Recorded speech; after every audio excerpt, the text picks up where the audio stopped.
Yesus maaltu si fakkaata gooftaa koo ati hunda jaalta injiru barbadee tanaabe kan akka kee argachuun dadhabe Yesus maaltu si fakkaata gooftaa koo ati hunda jaalta injiru barbadee tanaabe kan akka kee argachuun dadhabe.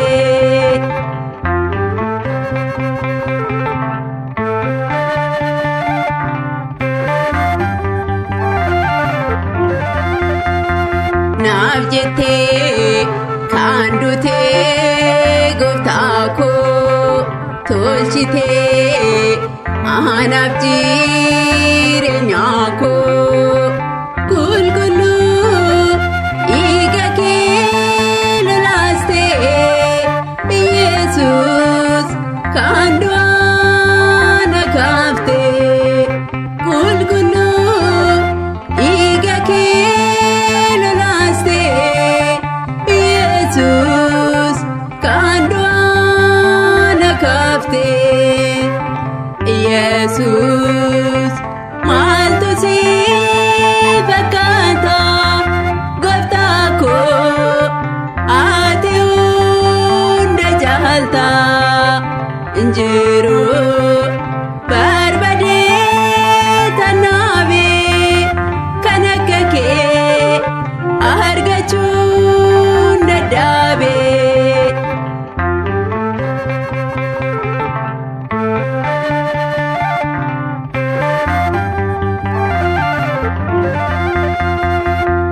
Daa'imeen si farsaa gooftaa koo situ dhufee naaf ta'ee aarsaa koo jaalala akkamitti kuni qooda koo fannoorraa ooluuni jaalala akkamitti kuni qooda koo fannoorraa ooluuni Yesus maaltu si fakkaata gooftaa koo ati hunda jaalta injiru barbadee tanaabe kan akka kee argachuun dadhabe.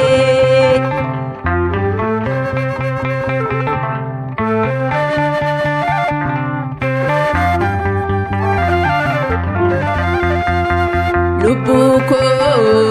bilisaa baasuuni dhiiga kee na jiraachisuuni waa'ee koo dhiphina argitee badiinsa jaalala baraartee waa'ee koo dhiphina badiinsa jaalala baraartee Yesus maaltu si fakkaata gooftaa koo ati hunda jaalta injiru barbadee tanaabe kan akka kee argachuun dadhabe.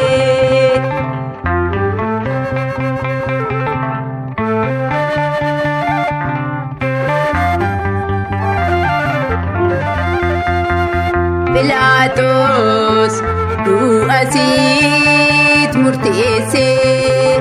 rukutee Saa'ol si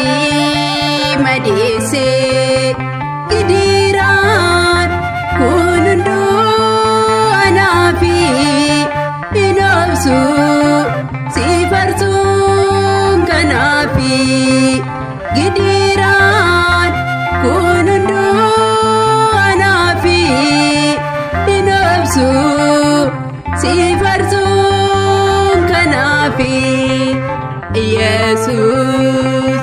maaltu si fakkaata gooftaa koo